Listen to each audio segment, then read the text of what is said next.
This is my PowerPoint. I will be doing it on Mission Trails Regional Park, which is what my paper was based off of.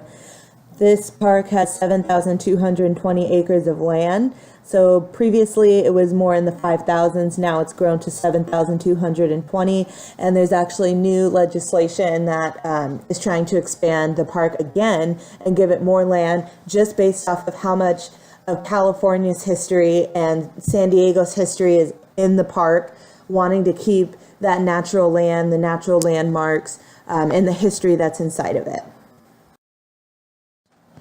So I decided to do kind of like a timeline as to who had control over what is now Mission Trails Regional Park. So in the beginning, it was the Kumeyaay Indians. They lived off of the land. That was their home, and majority of San Diego and expanding lands was where they lived. And as we know from our book, Father Serra came over. His mission was from Spain to come with their military and to create the different missions to convert the Indians. And he actually created multiple missions in San Diego, and one of them specifically in Mission Trails Regional Park, and that was Mission San Diego de Alcala. So he created that mission and then realized that there wasn't enough water to sustain the amount of people that he wanted there. So what he did was he actually used the Indians and used them, I wouldn't necessarily say as slaves, but he did use them as laborers and work them to create a dam. And ruins from that dam are actually still standing in Mission Trails Regional Park. I got to see it. That was really cool.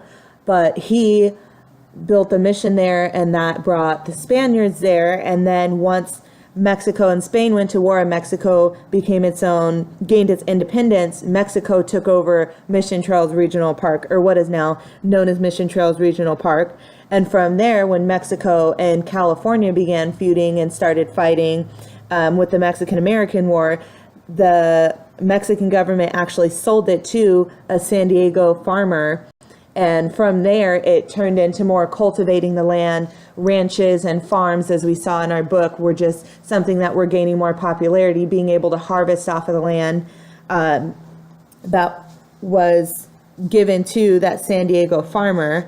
And a part of that that's really interesting, and some big names that I learned about, was the Scripps family owned part of that land, and that is now some of the that's one of the largest healthcare providers we have out here in San Diego. The Scripps hospitals are all over San Diego, so I had no idea that they tied into this park. And then also George Cowles owned a part of it, and what is now Cowles Mountain is off in the left of that right-hand picture. It's one of the most famous trails that people hike. I hike it all the time, and I had no idea, but they were actually owning the land and cultivating the land, and George Cowles actually helped with creating the regional park. So from the farmers, it went to the military, and in the 1960s, the military would actually train and use the area for training purposes, running, hiking, and stimulating different areas of war, like around the world, inside of those areas. And then it was discovered, you know, all of the housing booms, all of the people who were coming in, that there needed to be some sort of urban park. And that plan was finalized in 1976, again, with the help of board members in the government, also people from the Kumeyaay Indian tribe, distant relatives and members of that tribe helped band together and try to protect it because it was a part of their history. And then also George Cowles. So as of now, it's an urban neighborhood park, as I said. The main attractions are hiking, wildlife, boating, fishing, and camping. So there's just a huge variety of things to do outdoors. There's horseback riding. Again, there's the Lake Murray where people go boating and fishing. You can camp out there. You can go hiking out there. And there's just a lot of natural history. You'll see different bridges that were built, different, the dam ruins that you see the rivers flowing through. And it's just a lot of natural beauty in that park. And it was really important to the people of San Diego to have some sort of getaway from the urban scene that has become San Diego with this boom of housing and businesses and things like that. Unfortunately, I couldn't find any statistics or like census information. All I know is that a nonprofit helps with running the park, but they did not have any of that information. And I reached out to the people who run the Mission Trails Regional Park and answer their kind of question line. And they told me that it would be a long wait in order for me to get that information, and like a month or two. And so I was not able to get that information. Current events and something that I find really cool, the Welcome and Visitors Center was created and built into the park.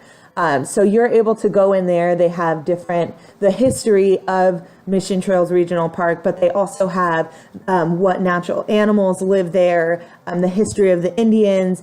And then they created this amphitheater here that I thought was really cool because they have a lot of different multicultural events that go on here, a lot of different Indian heritage stories. They have like flute players, all different sorts of music and art that happens there. And I think it's really important to pay homage to the Indians who were there first, who eventually were removed from their lands.